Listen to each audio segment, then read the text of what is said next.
মন্ত্রী আব্দুল মতিন খসরু আওয়ামী লীগের মন্ত্রী হওয়া সত্ত্বেও জামাতি এই লোকটিকে নমিনেশন দিয়েছিলেন একজন জাস্টিস হিসেবে সুপ্রিম কোর্টে।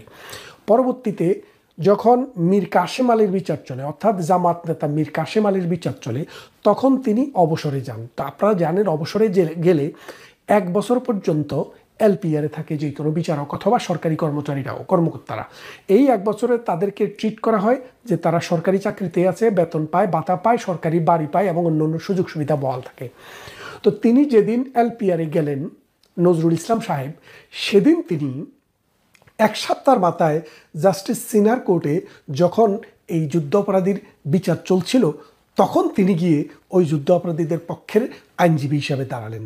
তখন প্রসিকিউশন টিম সিরিয়াসলি অবজেকশন দিল যে তিনি তো এখনও জাস্টিস, কারণ এলপিআরে থাকা মানে তিনি আরও 1 বছর জাস্টিস। সুতরাং বাংলাদেশের আইন মোতাবেক, বাংলাদেশের সুপ্রিম কোর্টের রুল মোতাবেক কোনো জাস্টিস যতদিন পর্যন্ত না তিনি পূর্ণাঙ্গ অবসরে যাচ্ছেন, ততদিন পর্যন্ত তিনি ব্যক্তিগতভাবে কোনো ক্লায়েন্টের পক্ষে দাঁড়াইতে পারেন না। তখন জাস্টিস সিনে সাহেব ওই আদালত 1 সপ্তাহের জন্য মুলতবি করেন। সেই ইমোরাল আইন ভঙ্গকারী ব্যক্তিকেই এখন এই শেখ হাসিনার বিরুদ্ধে এবং আর্মিদের বিরুদ্ধে যে বিচারটি হচ্ছে, সেই বিচারের চেয়ারম্যান হিসেবে নিয়োগ করা হয়েছে অবসর থেকে এনে।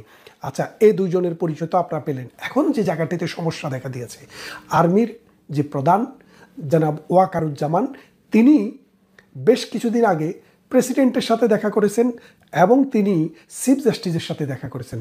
দেখা করে তিনি বলেছেন যে আর্মিতে যারা সার্ভিসে আছে তাদের যদি বিচার হতে হয় আর্মি আইনে হবে, তাদের বিচার সিভিলিয়ানের আইনে হবে না। বাংলাদেশে যদি আর্মি কোনো ক্রাইমের সাথে জড়িত থাকতো, আর্মি যদি দুর্নীতির সাথে জড়িত থাকতো, তাহলে কিন্তু বাংলাদেশের আর্মি জাতিসংঘের শান্তিরক্ষী বাহিনীতে যেতে পারতো না।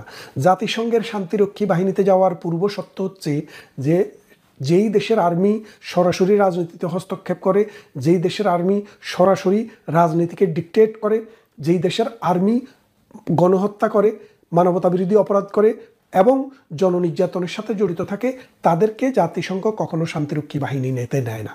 তাহলে আপনারা বোঝেন, এখন বাংলাদেশের যে সেনাবাহিনী, তারা যারা ডিজিএফআই, এনএসআই বিভিন্ন প্রতিষ্ঠানে কাজ করেছে, প্রধান ছিল, তাদের বিরুদ্ধে এখন এই জামাতিরা, এই ডক্টর ইউনূসের ফালক পুত্ররা কি করেছে? গণহত্যার অভিযোগ আনছে। গণহত্যা না, মানবতা বিরোধী অপরাধের অভিযোগ এনেছে। এই মানবতা বিরোধী অপরাধটা কি?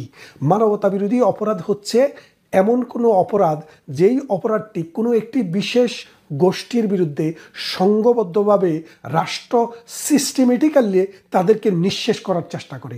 এখন বাংলাদেশে দেখেন, ছাত্ররা কোনো বিশেষ গোষ্ঠী না, বিশেষ শ্রেণী না। ছাত্র শুধু বিএনপির নাই, জামাতের নাই, আওয়ামী লীগ, জাতীয় পার্টি, জামাত, যেই কোনো দল, সকল ঘরে ঘরে ছাত্র। এরা কোনো বিশেষ শ্রেণীভুক্ত না। এদেরকে হত্যা করার কোনো চেষ্টা করা হয়নি। শুধুমাত্র রাষ্ট্র যখন আক্রান্ত হয়েছে, তখন তাদেরকে বাঁচানোর জন্য অনেক জায়গায় গুলি হয়েছে। সেই গুলিতে রাষ্ট্রের হিসাব মতো মাত্র 400 লোক মারা গেছে। আর বাকি যারা মারা গেছে তাদের সাথে রাষ্ট্রের কোনো সম্পর্ক নেই। আর এই যে 400 মারা গেছে, এদেরকেও পুলিশ, আর্মি বা আমাদের বিজিবি গুলি করে মারে নাই। এদেরকে হাসনাত, সার্জিসদের নেতৃত্বে যে প্যারামিলিটারি বাহিনী ছিল, তারাই গুলি করে হত্যা করেছে। যার কারণে এইসব কোনো হত্যাকাণ্ডের বিচার করার জন্য যে পোস্টমর্টম করা দরকার, কোনো পোস্টমর্টম হয়নি। তাহলে আপনারা বোঝেন, এখন আর্মিদের বিচার শুরু করেছে, আর্মিদের নামে মামলা রুজু করেছে কোথায়? আন্তর্জাতিক অপরাধ ট্রাইব্যুনালে। এই আর্মির সার্ভিসে আছে এই রকম অফিসারদের বিচার শুরু হয়েছে। এখন আর্মির মধ্যে কিন্তু সিরিয়াস একটা রিপারকেশন হয়েছে। আর্মিদের দফায় দফায় বিচার হচ্ছে, দফায় দফায় সালিশ হচ্ছে, দফায় দফায় আলাপ আলোচনা হচ্ছে। আর্মিদের কাছ থেকে, ক্যান্টনমেন্টের কাছ থেকে আমরা যেই সব সোর্স থেকে খবর পেতে চেষ্টা করেছি, এটা খুবই দুরূহ ব্যাপার। তারপরও আমরা যেটুক খবর নিতে পেরেছি যে শেষ পর্যন্ত যদি সরকার, যদি ডক্টর ইউনূসের রাজাকার বাহিনী ওই যুদ্ধ অপরাধীদের বিচারের সময় যিনি যুদ্ধ অপরাধীদের পক্ষে ছিল, মানবতা বিরোধী অপরাধীদের পক্ষে ছিল, সেই রাজাকার তাইজুল এবং ইমোরাল জাস্টিস নজরুল ইসলাম, যে মানে আর্মিদের বিরুদ্ধে যে উদ্যোগ নিয়েছে তাদের বিচার করার জন্য, সেটা বুমেরাং হতে চলেছে। যদি 2-3 দিনের মধ্যে 2-1 দিনের মধ্যে সেটি ড্রপ না করা হয়, আর্মি যেই কোনো সময়ে বাংলাদেশের ক্ষমতা টেক ওভার করবে। এটা বাংলাদেশ আওয়ামী লীগকে ফিরিয়ে আনার জন্য নয়, আর্মির ইন্টিগ্রিটিকে রক্ষা করার জন্য, বাংলাদেশ নামক রাষ্ট্রের ইন্টিগ্রিটিকে রক্ষা করার জন্য, এবং 71-এর ঘাতক দালালদের যে চক্রান্ত বাংলাদেশে মুক্তিযোদ্ধাদেরকে নিধন করার, সেটা স্টপ করার জন্য আর্মি যেই কোনো মুহূর্তে ক্ষমতা নিতে পারে। এমতো অবস্থায় ভারত আমাদের প্রতিবেশী রাষ্ট্র, কারণ যেহেতু আপনার বাড়িতে যখন আগুন লাগে আপনার প্রতিবেশীর কাছে কিন্তু সেই তাপটা গিয়ে পৌঁছায়, আপনি চান বা না চান। আমরা খবর পেয়েছি দিল্লিতে ভারতের যে নিরাপত্তা বিশ্লেষক, ভারতের যে নিরাপত্তা উপদেষ্টা এবং নিরাপত্তা কর্মকর্তা যারা রয়েছে, অজিত দোভালের নেতৃত্বে তারা একাধিকবার মিটিং করেছে। বাংলাদেশে যদি এইরকম কোনো সামরিক অভ্যুত্থান হয় তাহলে সেটাতে ভারতের কি ভূমিকা থাকবে, ভারত কি করবে, এবং ভারতের চিন্তা চেতনা, এটা আলাপ আলোচনার মধ্যে উঠে এসছে। এবং ভারত চায় বাংলাদেশে শান্তি আসুক, ভারত চায় বাংলাদেশে গণতান্ত্রিক ধারা ফিরে আসুক, এবং ভারত চায় এই দুটি বন্ধুপ্রতিম প্রতিবেশী রাষ্ট্রের সুসম্পর্ক বজায় থাকুক।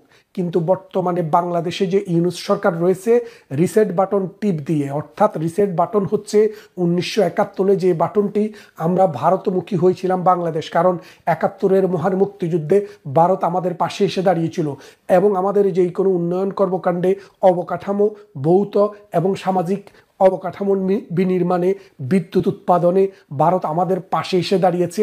আমাদের নদীতে পাড়ি দেওয়ার ক্ষেত্রে ভারত সবসময় উদারতা দেখিয়েছে। এমতো অবস্থায় ভারতমুখী বাংলাদেশ সবসময় গত 53 বছরে ছিল। এখন ডক্টর ইউনূস সেটাকে রিসেট করে পাকিস্তানমুখী করার চেষ্টা করেছে। এই পাকিস্তানমুখিতার ফলে এই বাংলাদেশে আরও যে ঘটনাটি ঘটেছে, সপ্ত নৌবহর কিন্তু আমেরিকা থেকে এসে পড়েছে।